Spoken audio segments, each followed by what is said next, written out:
بسم اللہ الرحمن الرحیم۔ شادی کے بعد بابی نے گھر میں ہی کلینک کھول لیا۔ وہ بانجھ عورتوں کا علاج کرتی، لیکن وہ کلینک رات کو ہی چلاتی اور دن میں گھر کے کام کاج کرتی رہتی۔ مجھے حیرت ہوتی جب بابی کمرے میں جاتی تو کسی بھی عورت کی آواز نہ آتی، لیکن جب باہر نکلتی تو ہاتھ میں ہزار ہزار کے کئی نوٹ ہوتے اور کپڑوں پر کالک لگی ہوتی۔ مجھے شک ہونے لگا، یوں اس دن سر پر آسمان گرا پڑا جب میں راز جاننے چھپ کر بھابھی کے کلینک چلی گئی۔ میں نے دیکھا، جب سے اماں ابا کی وفات ہوئی تھی تب سے بھابھی کو اپنی مرضی کرنے کا موقع مل گیا تھا۔ وہ اپنی مرضی سے سوتی اور جاگتی، یہی نہیں بلکہ وہ ہر کام کرنے لگی جس کو کرنے کا امی اور ابا اسے منع کرتے تھے، یہاں تک کہ اس نے گھر میں ہی کلینک کھول لیا تھا۔ میری بھابھی میری کزن بھی تھی، اماں کی بہن کی بیٹی، لیکن خالہ ہمیشہ سے دوسرے شہر میں رہتی تھی، اس لیے کم کم ہی کزن سے ملاقات ہوتی تھی۔ پھر کزن بہت جلد بھابھی بن کر میرے گھر آ گئی۔ مجھے آج بھی یاد ہے وہ دن جس دن بھابھی دلہن بن کر ہمارے گھر آئی تھی۔ میرے اماں ابا تو بہت خوشی تھے، مگر میرا بھائی بھی خوش تھا، اور وہ خوش کیوں نہ ہوتا، اس کی شادی ہو رہی تھی جس کی امید ہم میں سے کسی کو نہیں تھی۔ ایک وجہ تو یہ تھا کہ وہ ہکلا کر بولتا تھا، اور دوسری وجہ غربت تھی۔ چونکہ میرے بھائی سے ٹھیک طرح سے بولا نہیں جاتا تھا، اس لیے اس کا کوئی ڈھنگ کا کام بھی نہیں ملتا تھا، اور کوئی بھی اپنی بیٹی دینا پسند نہ کرتا۔ ابا کی تنخواہ سے ہی ہمارا گزر بسر ہو رہا تھا۔ ان حالات میں خالہ کا خود اپنی قابل بیٹی کا رشتہ ہمیں پیش کرنا بڑے دل گردے کی بات تھی۔ وہ بھی عام دنوں جیسا ایک ہی دن تھا جب خالہ ہمارے گھر آئیں۔ وہ 5 سال بعد آئی تھی، وہ بھی اپنی بیٹی کا رشتہ خود لے کر۔ میرے گھر والوں نے تو سوچنے کا بھی وقت نہ لیا اور ہاں کر دی۔ میری بھابھی ایک نرس تھی اور خوبصورت بھی، اس میں کوئی عیب اور ایسا نقص نہیں تھا جس کی وجہ سے خالہ کو اسے میرے بھائی سے بیانا پڑتا۔ یہی وجہ مجھے بے چین کیے ہوئے تھی۔ میں اتنی سمجھ تو رکھتی تھی کہ کوئی تو ایسی وجہ تھی جس کی وجہ سے بھابھی کو میرے بھائی سے شادی کرنا پڑی، اور وجہ کیا تھی یہ میرے ابا اور اماں کو اچھے سے پتہ سی۔ میں نے ایک دن ان کو بات کرتے سنا تھا، بھائی کا جس دن رشتہ طے ہوا تھا اس دن اماں ابا سے کہہ رہے تھے، میری بہن نے سب کچھ کھول کر تمہیں بتا دیا ہے، کچھ بھی نہیں چھپایا۔ اس نے کہا کہ اب سب جاننے کے بعد تم لوگوں کی مرضی ہے کہ میری بیٹی کو بہو بناتی ہو یا نہیں۔ ابا آپ بتائیں، بیٹے کی شادی کرنی ہے یا نہیں؟ ابا سن کر کہنے لگے، بات تو بڑی ہے مگر کیا پتہ ہم اس معاملے کو سنبھال لیں، ویسے بھی سسرال اور میکے میں فرق ہوتا ہے، اگر اسے منع کر دیں گے تو تمہارے بیٹے سے شادی پھر کون کرے گا؟ اماں سن کر کہنے لگی، پھر اللہ کا نام لے کر ہاں کرتے ہیں، روحی کو بہو بنا کر گھر لاتے ہیں۔ ان ادھوری باتوں سے مجھے سمجھ نہ آ سکی کہ آخر روحی بھابھی کا ایسا کیا راز ہے جو اماں ابا کو خالہ نے بتا دیا ہے۔ میں نے ایک دن اماں سے پوچھنے کی کوشش کی تو کہنے لگی، خبردار جو تم نے آج کے بعد اس معاملے پر اپنی زبان کھولی، جو سنا ہے بھول جاؤ اسے، ایسی کوئی بات نہیں ہے۔ میری ماں کی عادت بہت اچھی تھی، وہ ان ساسوں میں سے نہیں تھی جو بہو کی شکایتیں بیٹی سے لگاتی ہیں، وہ بہو کو ٹھیک اور بیٹی کو غلط کہنے والوں میں سے تھی۔ جب بھابھی کا بیاہ ہو گیا تو اسے ہم گھر لے آئے تو سب کچھ بھول گئی میں نے سوچا جو بھی ہے اب تو وہ بھابھی بن کر میرے گھر آ گئی ہیں، پھر اس کے ماضی کو ادھیڑنے کا کیا فائدہ؟ میں بھی بھول بھال گئی اور اس قصے کو دماغ سے نکال دیا تھا۔ لگتا تھا بھابھی شاید میرے بھائی سے شادی پر نہ خوش ہوگی، مگر وہ تو خوش تھی۔ مجھے میرے بھائی کی باتیں ہمیشہ بمشکل سمجھ آتی تھی، وہ ہنس ہنس کر نہ صرف سن رہی تھی بلکہ جواب بھی دے رہی تھی۔ میں تو حیران رہ گئی تھی کہ واہ بھائی، یہ تو بڑا کمال ہو گیا کہ بھابھی کو بھائی سے شادی کرنے پر کوئی اعتراض ہی نہیں۔ اگر کوئی اور لڑکی ہوتی تو یقیناً اس نے ہنگامہ مچا دینا تھا، مگر مجھے ماننا پڑا کہ وہ اوروں سے جدا تھی۔ وہ تو جو خوش تھی وہ تھی، لیکن سب سے زیادہ خوش تو خالہ تھی۔ وہ اپنی بیٹی کی جدائی میں رسمی طور پر بھی 2 آنسو نہ بہا سکیں۔ ان کا انداز ایسا تھا جیسے بھابھی کو کہہ رہی ہوں، جان چھوڑو، بس بہت بھگت لیا تمہیں۔ ایسے محسوس ہوا مجھے جیسے وہ اپنا بوجھ اتار رہی ہوں۔ میں نے رخصتی کے وقت بھابھی کو مذاق کرتے ہوئے کہا، بھابھی لگتا ہے آپ نے خالہ کو بڑا تنگ کیا ہوا تھا، وہ بیچاری شکر کا کلمہ پڑھ رہی ہیں۔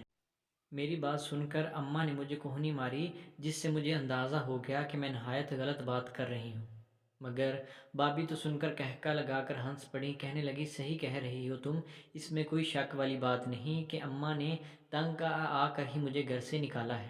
بھابھی کی بات پر ایک دم میں خاموش ہو گئی، ہر کوئی دنگ رہ گیا۔ پھر اماں ہی شرمندگی سے ہنس کر بولی، بچی مذاق کر رہی ہے، تو باقی سب بھی ہنسنے لگے۔ یوں بات آئی گئی ہو گئی، مگر شادی کے بعد سب آہستہ آہستہ کھلنے لگا۔ گھر آنے کے بعد مجھے بھابھی کی اکثر حرکتیں سمجھ نہیں آتی تھیں۔ وہ جب مرضی بھائی کو ساتھ لیتی اور گھومنے نکل جاتی، اماں ابا روکتے تو کسی کی بات نہ مانتی۔ دن چڑھے تک سوتی رہتی تو کبھی منہ اندھیرے ہی سب کو اٹھا دیتی۔ لیکن مجھے لگتا تھا کہ اس کو گھومنے پھرنے اور سیر کرنے کا حد سے زیادہ شوق تھا، کیونکہ وہ بس موقع تلاش کرتی تھی کہ مجھے موقع ملے اور میں گھر سے باہر نکلوں۔ شادی کے شروع کے دن تھے، اس لیے اماں چپ رہتی، مگر ان کے تاثر اسے صاف لگتا تھا کہ وہ بھابھی کی عادتوں کو پسند نہیں کرتی۔ ایک بار تو حد ہی ہو گئی، دونوں گھومنے پھرنے کا کہہ کر نکلے تو کافی دیر ہو گئی، واپس ہی نہ آئے۔ ہم سب لوگ پریشان ہو گئے، شام سے رات ہو گئی اور یہاں تک کہ رات بھی گزر گئی۔ دونوں کے موبائل فون بھی بند تھے۔ ہم ساری رات پریشان ہوتے رہے، صبح کو کہیں 10 بجے جا کر وہ واپس آئے۔ تو اماں نے پوچھا کہاں تھے، تو بھابھی کہنے لگی ہم تو میری امی کے ہاں رہنے چلے گئے تھے۔ بھابھی صاف جھوٹ بول رہی تھی۔ ہم نے سب سے پہلے خالہ کو ہی فون کر کے پوچھا تھا کہ وہ کہیں وہاں تو نہیں، مگر وہ دونوں وہاں نہیں تھے۔ اماں نے کہا ٹھیک ہے، جاؤ تم کمرے میں جاؤ اور اپنے آپ فون آن کر کے رکھو۔ شام کو میں نے دیکھا کہ اماں نے بھابھی کو اپنے کمرے میں بلایا اور آہستہ آہستہ سے اسے کچھ سمجھا رہی تھی۔ پتہ نہیں اماں اور بھابھی میں ایسی کیا بات ہوئی کہ اگلا پورا ہفتہ بھابھی نے گھر سے باہر قدم تک نہ نکالا، اور چپ کر کے شریف بہوؤں کی طرح صبح سویرے اٹھتی اور گھر بھر کے کام کرتی۔ مجھے ایک دن بھابھی پر ترس آیا اور میں نے امی سے کہا اماں، بھابھی نرس ہیں، تم اسے ہسپتال کیوں نہیں جانے دیتی، اور نہیں تو بیچاری کو گھر میں ہی کلینک کھولنے دو۔ میں نے یہ اس لیے کہا تھا کیونکہ کئی بار میں نے بھابھی کو اماں کے واسطے کرتے ہوئے دیکھا تھا کہ مجھے گھر میں کلینک کھولنے دو، مگر اماں بھابھی پر سختی کرتی تھی۔ نہ اب وہ دونوں کو باہر جانے دیتی تھی اور نہ بھابھی کی کوئی بات سنتی تھی۔ حالانکہ مجھے تو بھابھی بہت اچھی لگتی تھی، اس نے آج تک مجھ سے لڑائی نہ کی تھی، حالانکہ شادی کو 2 مہینے گزر چکے تھے۔ بلکہ اکثر تو وہ میرے حق کا کام بھی کر دیتی تھی۔ اماں کہنے لگی جو میں جانتی ہوں وہ تم نہیں جانتی، اس لیے چپ رہو، بس اب دیکھنا کیسے تمہاری بھابھی کو تیر کی طرح سیدھی کرتی ہوں۔ میں نے اماں سے پوچھنے کی کوشش کی کہ بھابھی کی برائی تو بتاؤ، لیکن اماں چپ رہتی۔ آخر میں نے یہی سمجھا کہ اماں کو روایتی ساس بن گئی ہے۔ افسوس اماں کو اپنی بہو پر زیادہ دیر حکمرانی کا موقع نہیں ملا، اور شادی کے 5ویں مہینے اماں اور ابا کا ایک حادثے میں انتقال ہو گیا۔ اس خبر سے ہم سب بری طرح ٹوٹ گئے تھے، مگر بھابھی بیچاری بہت رو رہی تھی۔ خیر، اماں اور ابا کے گزرنے کے کچھ دنوں بعد تو سب کچھ ٹھیک رہا، مگر ایک ہفتے بعد ہی بھابھی پرانی روش پر آ گئی اور اسی طرح کرنے لگی جس طرح شادی کے شروع کے دنوں میں کرتی تھی۔ ہر وہ کام کرنے لگی جس سے اماں اور ابا اسے منع کرتے تھے۔ بھائی اور وہ گھر سے نکل جاتے اور سارا دن گھوم پھر کر کہیں رات کو واپس آتے۔ میں اکیلی سارا دن گھر میں بور ہوتی رہتی، جانے ان کے پاس اتنے پیسے کہاں سے آتے تھے، حالانکہ اب بھائی کا کام بھی نہیں رہا تھا، پھر بھی گھر کا خرچ جانے کیسے چل رہا تھا۔ پھر ایک عجیب بات ہوئی، بھابھی نے گھر میں ہی کلینک کھول لیا۔ اماں کے ہوتے ہوئے اس میں اتنی ہمت کہاں تھی، مگر ظاہر ہے کہ اب میری ماں جو نہیں تھی، میں اب ان دونوں کے رحم و کرم پر ہی تھی، اس لیے میں چپ رہتی۔ لیکن مجھے دیکھ کر حیرت ہوتی کہ سارا دن اس کا کلینک بند رہتا، وہ سارا دن گھر میں ہی رہتی تھی، مگر شام ہوتے ہی اپنے کلینک میں گھس جاتی۔ اس نے اپنے کلینک کا ایک دروازہ باہر رکھا تھا اور ایک صحن میں۔ اس کے جو بھی مریض آتے وہ باہر والے دروازے سے ہی آتے تھے، اور مجھے کچھ خبر نہ ہوتی کہ وہ کون ہیں، کیوں بھابھی گھر میں کھلنے والے دروازے کو بند ہی رکھتی تھی۔ بھابھی سے پوچھا تو کہنے لگی میرے پاس صرف عورتیں ہی آتی ہیں، میں نے کئی بار سننے کی کوشش کی تھی، مگر مجھے تو کبھی کسی عورت کی آواز نہیں آئی تھی۔ میں تو رات کا کھانا کھا کر سو جاتی تھی، تو مجھے علم ہی نہیں ہوتا تھا کہ بھابھی کس وقت کلینک بند کر کے اپنے کمرے میں جاتی ہیں۔ میں نے اسے کئی بار کہا تھا کہ دن کے وقت کلینک کھولا کرو، مگر وہ کہنے لگی کہ نہیں بھائی، میرے مریض رات کو فارغ ہوتے ہیں، اس لیے میں اسی وقت کلینک کھولوں گی۔ ایک رات 12 بجے میری آنکھ کھلی تو میں یہ دیکھ کر حیران رہ گئی کہ بھابھی کلینک بند کر کے اپنے کمرے میں جا رہی ہے، اور اس کے ہاتھوں میں ڈھیر سارے ہزار ہزار کے نوٹ تھے، اور کپڑے پر بھی بجا کالک لگی ہوئی تھی۔ وہ کہتی تھی میں بانجھ عورتوں کا علاج کرتی ہوں، اس لیے مجھے تھوڑے زیادہ پیسے ملتے ہیں۔ اس دن تو میں نے اتفاقاً دیکھ لیا تھا، ورنہ مجھے کہاں پتہ چلتا۔ پھر میں روز ہی رات کے وقت اٹھ کر دیکھتی تو بھابھی روزانہ ہزاروں کے نوٹ پکڑے کمرے میں جا رہی ہوتی۔ جانے وہ کیسے کما لیتی تھی اتنا، جبکہ اس کے پاس تو کوئی مریض بھی نہ ہوتا تھا، کیونکہ میں نے آج تک اب آواز نہیں سنی تھی کسی عورت کے بولنے کی۔ میرا سیدھا سا معصوم بھائی اپنے کمرے میں آرام سے سویا رہتا، اسے کوئی پرواہ ہی نہیں تھی کہ میری بیوی کیا کر رہی ہے، مگر مجھے اس پر شک ہو رہا تھا کہ دال میں ضرور کچھ کالا ہے۔ اماں کی ساری باتیں یاد آنے لگیں جو وہ بھابھی کے بارے میں کہا کرتی تھی، کیونکہ اماں کو بھابھی کا راز پتہ تھا اور اب مجھے وہ راز معلوم کرنا تھا، کیونکہ یہ روز روز ہزاروں کے نوٹ اور کپڑوں پر لگی کالے کسی کو بھی مشکوک کر سکتی تھی۔ وہ سمجھتی تھی کہ مجھے کچھ علم نہیں جو کچھ چل رہا ہے، ضرور وہ کچھ بڑا کر رہی تھی، کچھ ایسا جو وہ شادی سے پہلے کرتی تھی اور جس کے بارے میں خالہ نے پہلے ہی میرے اماں ابا کو بتا دیا تھا۔ خالہ تو اپنے بڑے بیٹے کے پاس پردیس چلی گئی تھی اور اس لیے میں ان سے پوچھ نہیں سکتی تھی۔ مجھے بیٹھے بیٹھے اچانک یاد آیا کہ اماں ابا کے سوئم والے دن جاتے ہوئے خالہ نے خاص تاکید کی تھی کہ گھر کا خیال رکھنا، اور خاص طور پر میری بیٹی کا نظر رکھنا۔ اس وقت مجھے یہی لگ رہا تھا کہ وہ مجھے گھر کا دھیان اور گھر پر نظر رکھنے کا کہہ رہی تھی، مگر اب سب کچھ سمجھ آ گیا تھا کہ اصل بات کیا تھی۔ خالہ کو معلوم ہو گیا تھا کہ ضرور ان کی بیٹی کچھ کرے گی۔ میں نے اگلے دن بھابھی کی نظر بچا کر کلینک کے اندر جانے کا سوچا، مگر وہ بھی بہت چالاک تھی، اس نے دروازہ بند کیا ہوا تھا۔ اب تو میرا تجسس کچھ اور بڑھ گیا تھا کہ معاملہ کیا ہے۔ میں نے سوچنا شروع کیا کہ ایسا کیا جائے کہ بھابھی کی اصلیت میرے سامنے آ جائے۔ اچانک ایک دن منصوبہ میرے ذہن میں آ گیا۔ اگلی رات جیسے ہی بھابھی نے کلینک جاتے ہوئے دروازہ بند کیا، میں بھی فوراً گھر سے نکل کر سامنے کی طرف چلی گئی۔ میں وہاں چھپ گئی۔ میں دیکھنا چاہتی تھی کہ بھابھی کے پاس مریض آتے بھی ہیں یا وہ صرف ویسے ہی کہتی رہتی ہے۔ رات کے تقریباً 10 بجے ایک لڑکی اور ایک لڑکا آئے اور بند دروازے پر ایک مخصوص طرح سے دستک کی۔ دروازہ میری بھابھی نے کھولا اور لڑکے کو باہر ہی کھڑا کر کے لڑکی کو اپنے ساتھ کمرے میں لے گئی۔ 2 گھنٹوں کے بعد وہ لڑکی باہر آئی اور اس لڑکی کے ساتھ گاڑی میں بیٹھ کر چلی گئی۔ میں نے کئی دن مشاہدہ کیا اور ہر بار دیکھا کہ روز رات کو ایک جوان جوڑا آتا ہے جس میں سے لڑکی اندر چلی جاتی ہے اور لڑکا باہر کھڑا رہتا ہے۔ اتنا تو مجھے معلوم ہو گیا، اب یہ جاننا تھا کہ اندر کمرے میں کیا ہوتا ہے۔ بھابھی اس اکیلی لڑکی کو کیوں ساتھ لے کر جاتی ہے اپنے، اور صرف ایک مریض اتنے پیسے دے جاتی ہے؟ کیونکہ ایک ہی مریضہ ایک دن میں آتی تھی، بلکہ رات کہنا چاہیے تھا، کیونکہ یہ سارا کام رات کے اندھیرے میں ہی تو کیا جا رہا تھا۔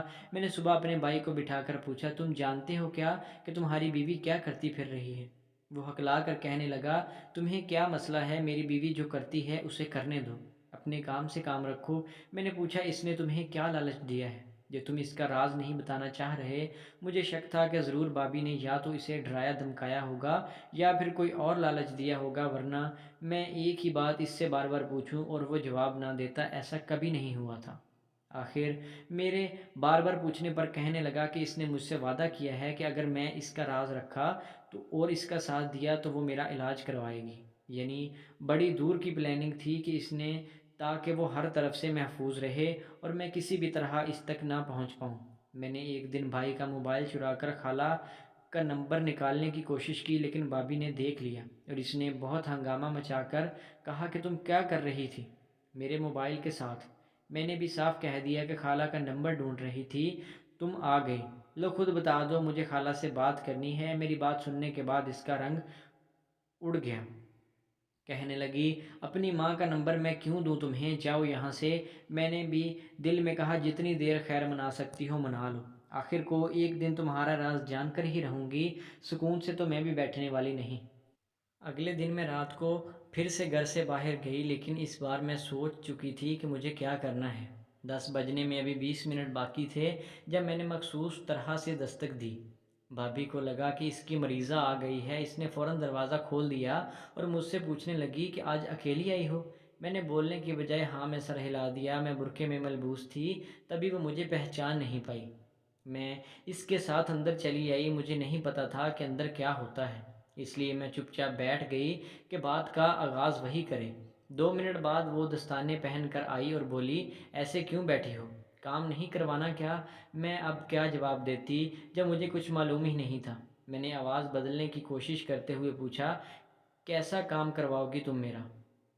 وہ کہنے لگی، کیسا کام سے کیا مطلب تمہارا؟ ایبارشن کروانے آئی ہو تو وہی کروں گی نا۔ ایبارشن؟ یہ لفظ سنتے ہی میرے تو ہوش اڑ گئے، میرے وہم و گمان میں بھی نہیں تھا کہ بھابھی رات کی تاریکی میں یہ سب کام کرتی تھی۔ وہ بولی، ویسے تمہاری آواز میری نند سے کافی ملتی ہے، میری اب بس ہو چکی تھی۔ میں نے چہرے سے نقاب اتارتے ہوئے کہا، کیونکہ تمہارے سامنے تمہاری کوئی مریضہ نہیں بلکہ تمہاری نند ہی بیٹھی ہے اور میں سب جان چکی ہوں۔ تمہارا گھناؤنا کھیل مجھے پر آشکار ہو چکا ہے، تمہیں شرم آنی چاہیے یہ سب کرتے ہوئے۔ کہنے لگی، میں نے بھی شروع دن سے ہی اپنے گھر غربت دیکھی تھی۔ بڑے بھائی اس وقت باہر نہیں تھے، ادھر ہی تھے اور نوکری کے لیے در در کی ٹھوکریں کھا رہے تھے۔ ہمارے گھر کئی بار فاقہ ہوا، مجھے کسی نے مشورہ دیا کہ نرسنگ کا کورس کر لو، بہت فائدے میں رہو گی۔ میں نے جیسے تیسے یہ کورس کیا اور معمولی سی تنخواہ پر نوکری مل گئی۔ میں گائنی ڈاکٹر کے ساتھ ہوتی تھی اور مجھے اتنی مہارت ہو گئی کہ بس کی غیر موجودگی میں ہی آپریشن کر دیا کرتی تھی۔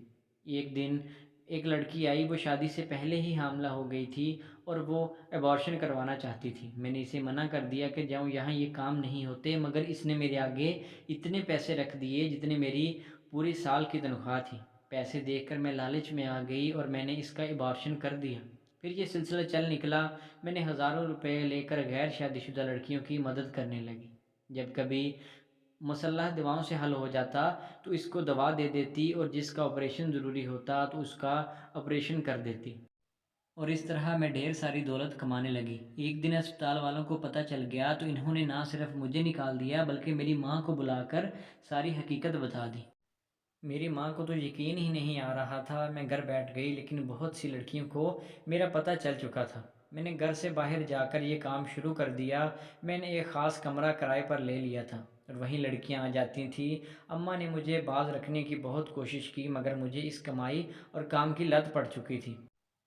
سزا کے طور پر اماں نے تمہارے بھائی سے شادی کروا دی اور میری ساری سچائی تمہارے ماں باپ کو بتا دی۔ تمہارے ماں باپ نے بھی جان بوجھتے ہی ہاں کر دی۔ خالہ کا خیال تھا کہ سختی کر کے مجھے کام سے روک لے گی، حالانکہ اب میں رکنے والی نہیں تھی۔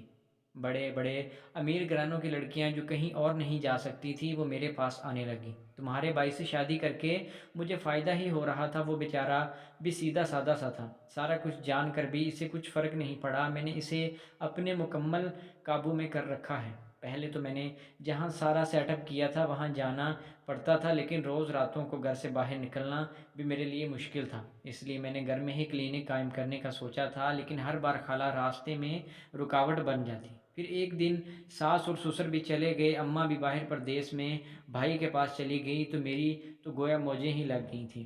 میں نے رات کے وقت اپنا کلینک شروع کر دیا۔ میں نے اسپیشل ویب سائٹ بنائی ہوئی تھی جہاں سے لوگ مجھ سے رابطہ کر لیتے۔ میں ایک ہی کیس ایک نفت میں کرتی تھی، کیونکہ میں محتاط کام کرنا چاہتی تھی تاکہ محلے والوں کی میں نظر میں نہ آ سکوں۔ بدلے میں ڈھیروں سارے نوٹ ملتے تھے اور اسی دوران اگر کپڑے خراب ہو جاتے تو میں اس پر کالک لگا لیتی تاکہ تمہیں پتہ نہ چل سکے۔